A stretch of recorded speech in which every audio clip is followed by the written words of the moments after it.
All right, so we just rehearsed our bits for the upcoming comedy show, the open mic, in 10 minutes. And how you feeling, Dave? I'm feeling good. I feel like I've got my routine down. I feel like my routine at the end, the last little bit, is the strongest. And that's affirmed by you. Yeah, But it's I need to like speed it up. I don't know exactly how I'll do that. Try to, I guess, not play up on pauses. Like try to work through it, but naturally, not give anybody time to, or give myself time to like stop. What about you? I feel okay. I'm just, I know as soon as we sit down and it starts, and you're not sure when you're going to get called up, and the anxiety starts, it's rough. Yeah. I haven't done it in a long time. Do you get that too? That Oh, absolutely. It's like it's sickness? the anticipation, and it really is. It sounds cliche, but it's not. It is that butterfly in your stomach Yeah, sort of thing. totally. Like I feel almost ill, like before you throw up. Like that's how I feel. But then it's also like it's a rush of excitement at the same time.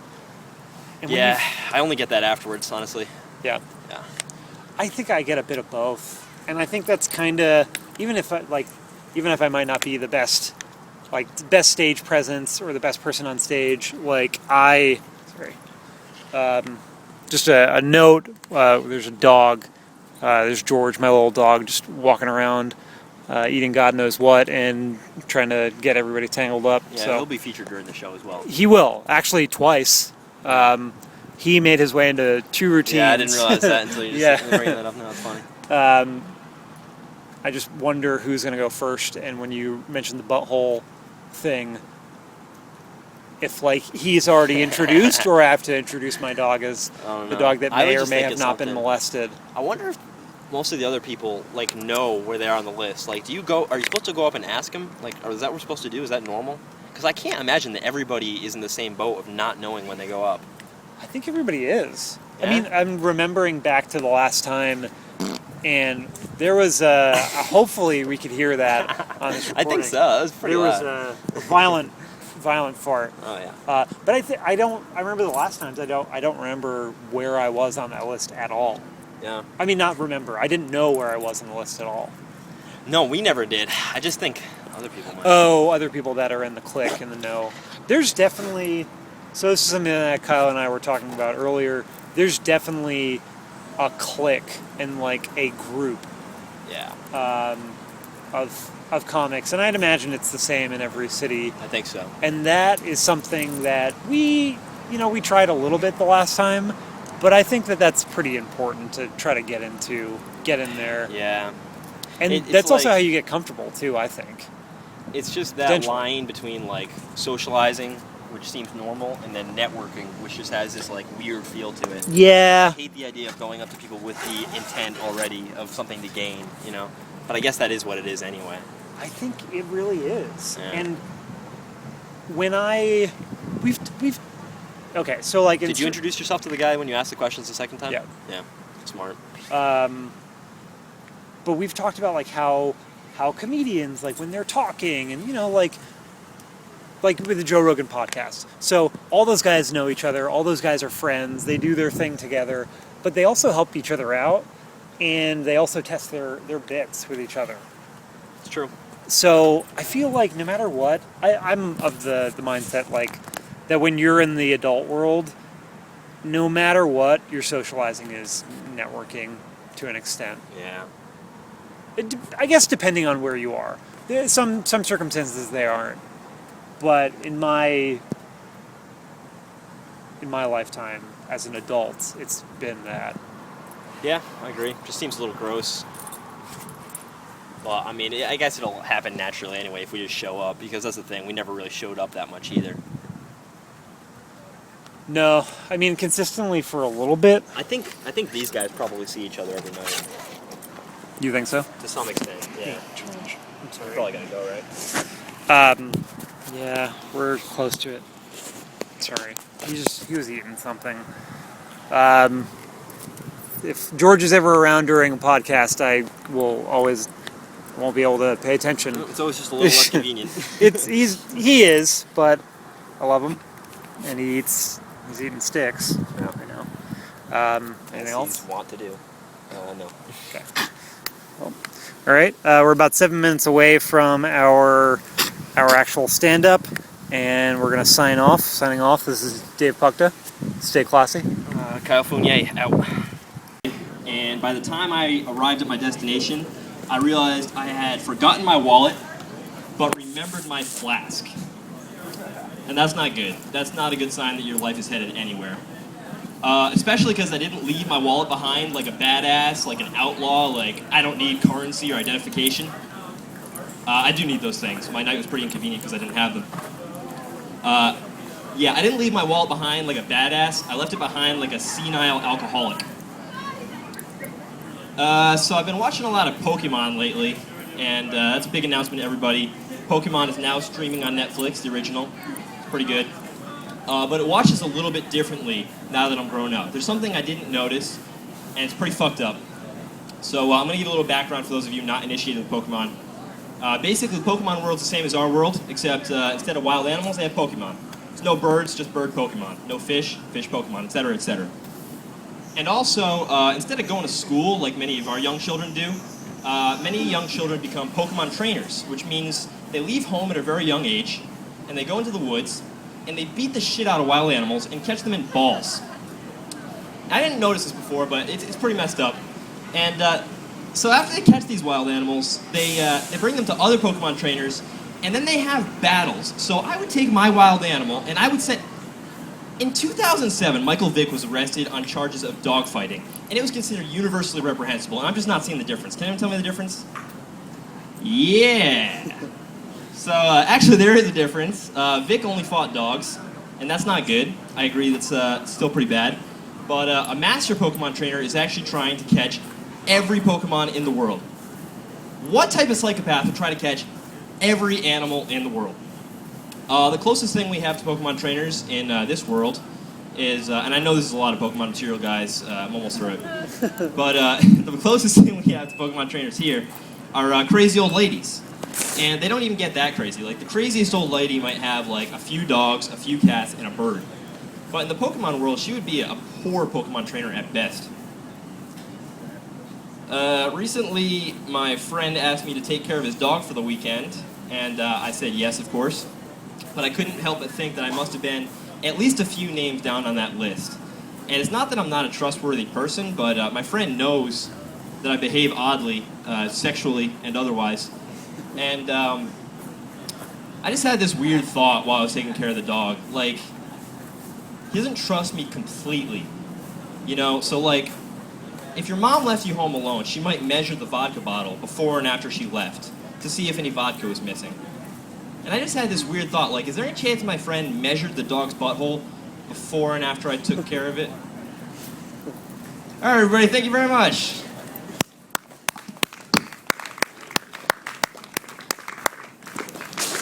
Keep going for Kyle, everybody. Yeah, give it up for your next comic. She's very funny, Miss Carrie Lindo. Hilton. Feel like I'm kind of the Paris Hilton of my time. Not really.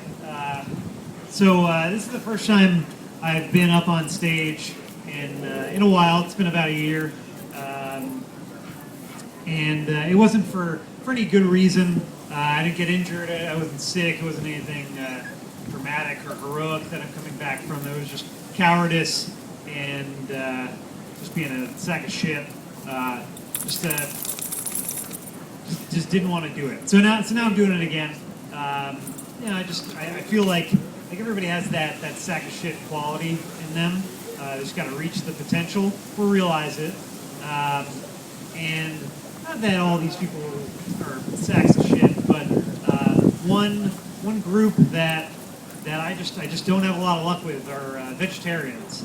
Vegetarians, I just don't get them. Eating eggs, I guess, is okay for vegetarians, just all animal parts and things, and still they're okay with eating it. Another thing that vegetarians eat is cheese. They eat cheese. Like if you ask a vegetarian what they what they're eating, what their diet's like. It's going to be more like vegetables and fruits and grains, and they talk like that with a little bit of lisp. No matter what, every time I've spoken with a vegetarian, and then they always say, that they eat cheese. Like if I didn't have cheese, my diet would just, it would just be terrible. But one thing that a lot of people don't know, and a lot of vegetarians don't know, is cheese has one horrible product in it, one horrible ingredient in it. It's borderline satanic when you think of the way that they get it. So cheese has a thing in it called rennet, and rennet is something that it separates the curds and the whey, the whole Little Miss Muffet thing, and you can only get rennet from one place, and that's the stomach of a baby animal, specifically ruminants. And this is totally true. Look it up on Wikipedia after.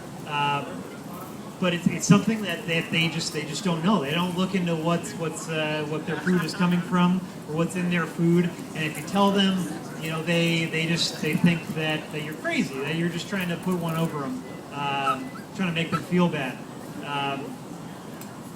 And back to the asshole sort of tendency or sack of shit tendency that everybody has. I feel like I've got one, and I realized it recently. I've just got nothing for a talent, nothing for.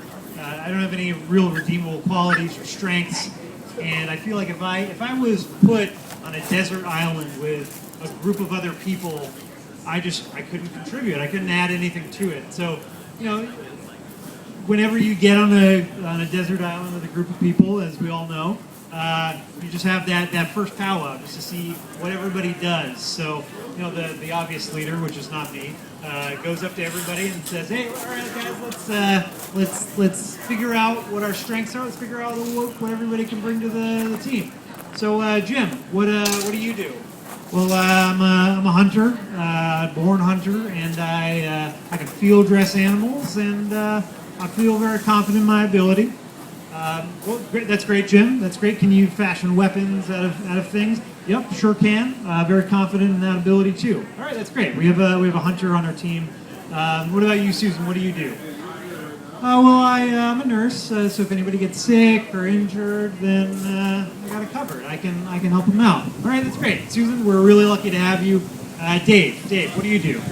Well, I know a lot about cheese. I just know a lot about cheese. Okay, great. So if we find some animals that we can milk, we can make some cheese, and we can preserve our milk. That's great. Well, I can't really make cheese. I just know a lot about it. So you're saying that you can't make cheese. You can't do that. Can you cook or anything? Nope, can't really cook. All right. Well, I guess you're just the guy that we're going to make fun of for the rest of the time that we're on this goofy island. That's all I got for you tonight. Thanks, everybody. Dave. Give it up for Dave one more time, everybody. So we just finished our show and just doing another recording.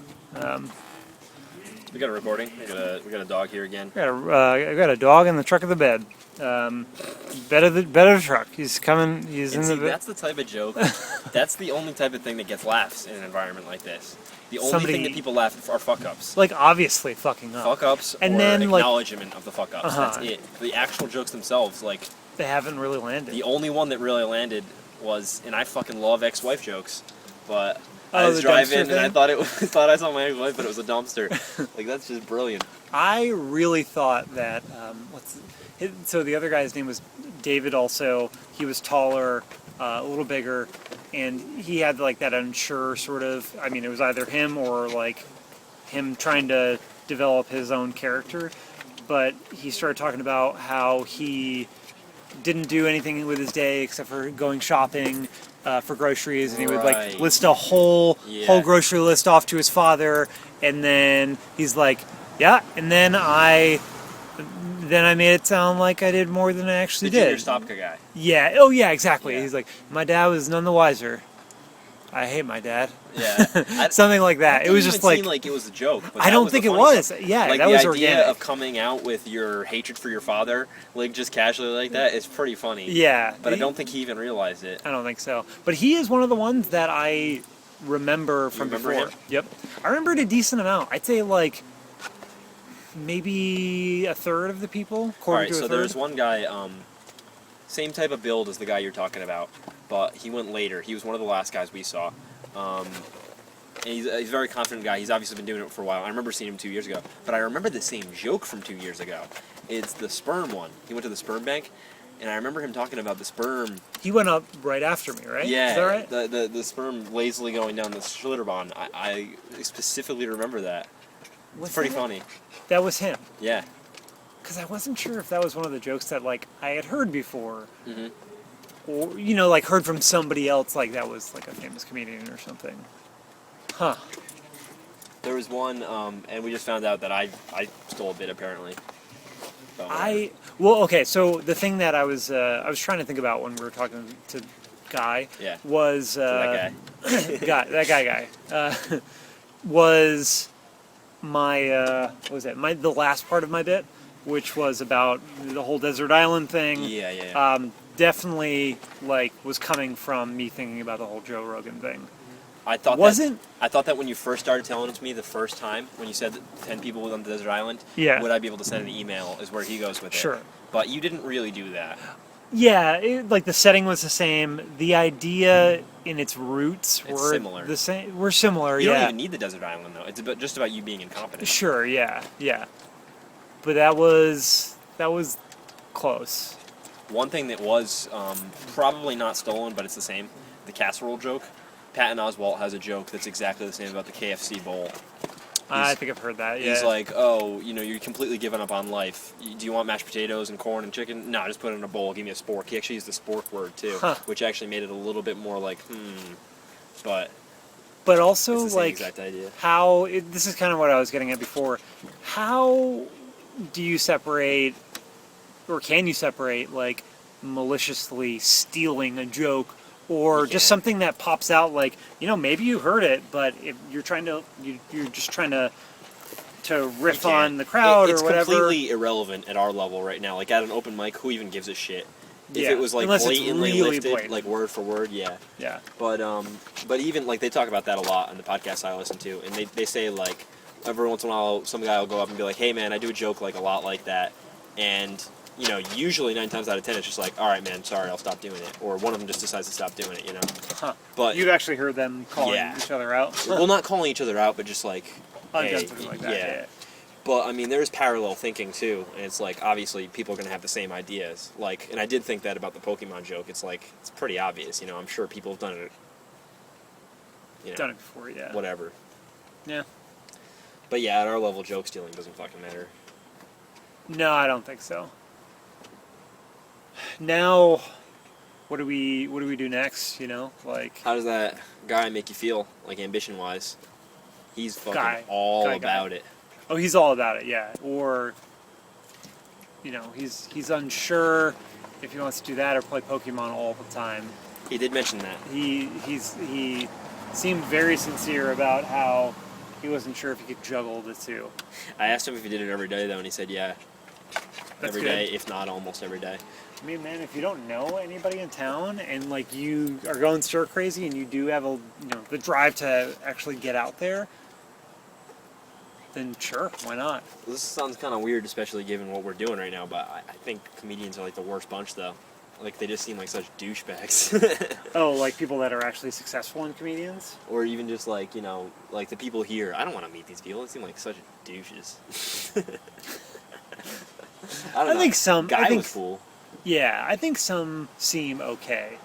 Then, of course, I think you're gonna get that group of people that seem like really full of themselves and seem like what we've already talked about. Like they seem like the guys that are trying jokes out on you all the Yeah. time, or like trying to be funny to work and get better on you and your time and your conversation with them. Like Yeah. it just makes it seem a little disingenuous. He didn't do that. No. He just seemed like a guy that wanted to, actually get So, out there and talk to other There was people. that whole big group that everybody was looking at the whole night. You know, that's where all the crowd was concentrated, basically, right? Mm-hmm. Were those comics or just like half comics? You mean the half... one all the way in the back, like middle or back left? So I'm standing here at the stage. It's like right here. There's just like a group of people. There's two girls. Oh yeah. I mean that's. And it sucks looking over there. None of them were giving me anything. No. It was brutal. The only times I really. Did you even look at people? Or? I looked at them, but Yeah. yeah, and they weren't giving me anything either. But I do remember, I was looking at them, and I remember getting the phone flash from Cody. And Oh, yeah, the I light, did yeah. not remember. I was trying, like at the end, like it kind of threw me off, but it was my own fault. I could not remember, like, what is that phone flash? Baseless. Ugh. So do you think to meet the once a week quota, would it be here again, or do you want to I'm go not somewhere crazy about the different? spot. I'm not crazy about the spot either. No. You know what sucks though? Before though, I didn't mind it. You know what sucks? What? I asked Guy like what the best one was, and he's like, "Well, I like this place." Fuck. Yeah. Is that possible? He also said that he lives around airport too, Yeah. which is like thing right was, over it was here. so much- So So it actually is just the crowd. Like the circumstances create the laughter. Like if you're spread apart, it's almost like a chore to laugh because like you're putting yourself out there. But like if everybody's grouped together, you feel like an asshole if you don't laugh. You know? yeah, and I think that is a big thing in any show, whether it's a something like this, like an open mic, or a professional show. You take the exact same performances as we just had and put them in that closed environment inside, and I More think it would have laughs. been 100% better. Some people still would have bombed, but Yeah, of course, but it's just, man, it's rough. I agree. Which also, I think Austin Java was, as far as I remember, like, if you did not sit close to the stage, like, you were, like, in the dark. So it was, like, weird Yeah. to not sit kind of close to the stage. I remember there weren't that many people there, though, when we did it. No. But it's been going on for a while, so maybe it got a little bit better. I guess it just doesn't matter anyway. You're just getting A up and spot's a putting your spot. time in. Yep. Whatever. Certain things help, but overall, the most helpful thing is being out there. Yeah, so what do you think? Better than expected? Worse than expected? About the same? Slightly better than expected. Yeah. Actually, I felt very comfortable after I did my bit specifically to you, and only you, and then I was like, oh, I feel like that went well. Like, I feel like I didn't really stumble on anything. I felt like that was pretty good. Yeah. At least for like my confidence, maybe not the material. But then, as soon as I went up stage, it was like certain things start to fall apart, of course. Yeah. And it's just a matter of getting a grip on those things so they don't. We'll have to fall listen apart. to our own recordings again, but Oh, and I'll email those. did I too. go overly fast? Because that's a tendency of mine, but I don't know if I did. I didn't think so. No. It's because, like, you deliver it the way you want to, and then just to look and see nobody, it just blows. Yeah. The only laugh, and it's the same exact thing, it's just when I acknowledge, oh, it's a lot of Pokemon material. Ha ha ha. That was like, it, yeah. What the fuck? It's not even a joke. I think that pretty much is. That was. I mean, yeah, that was a laugh. Yeah. For me, I don't remember the laugh. I don't remember a laugh. Personally. I think you just got to be comfortable. Michael Priest, comfortable. Didn't get a lot of laughs, but his No. material and his like the way that he delivers. I remember that is something that's consistent. Yeah, Yeah. that is. That might have been a byproduct of figuring that out. I think he figured it out. I Yeah. think he's more comfortable now, and I think he works it, and he gets laughs because he's more comfortable. I wonder if... I don't know. I wonder if he's done anything. Same with the little He guy. was at the Eric McGurney. He seemed a lot more comfortable, even though he fucked. Like Yeah. he fucked up a couple of times, but he did seem more comfortable. That's for sure. Yeah, and I guess that's the goal, just Just get comfortable. comfortable. Yeah. banish the fears, face the fears, Mm-hmm. destroy the fears. Come the fears. I think we're gonna end this podcast session with that. Hopefully, we got the recording of that last toot. Alright, week 1 done. Week 1 done.